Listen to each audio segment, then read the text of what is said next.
கர்த்தருக்கு ஸ்தோத்திரம். சங்கீதம் 39வது அதிகாரத்துல 12வது வசனத்துல தாவீது ஆண்டவரை பார்த்து, ஆண்டவரே என் கண்ணீருக்கு மௌனமா இராதேயும் என்று அவன் உருக்கத்தோடு வேண்டிக் கொள்கிறான்.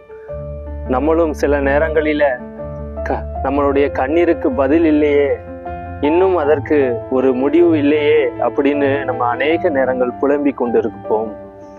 மற்றவங்க பார்வையில நம்ம வடிக்கிற கண்ணீரை அவங்க மறக்கலாம், ஆனால் ஆண்டவர் ஒரு நாளும் அந்த கண்ணீரை மறக்க மாட்டார்.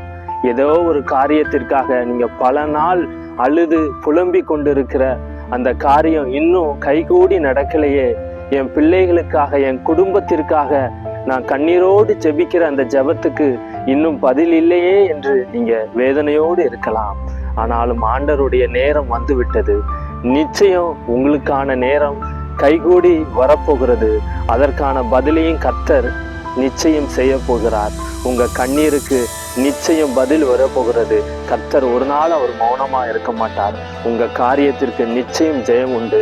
நம்பிக்கையோடு இருங்க. கர்த்தர் உங்களை நடத்துவார். ஆமென்.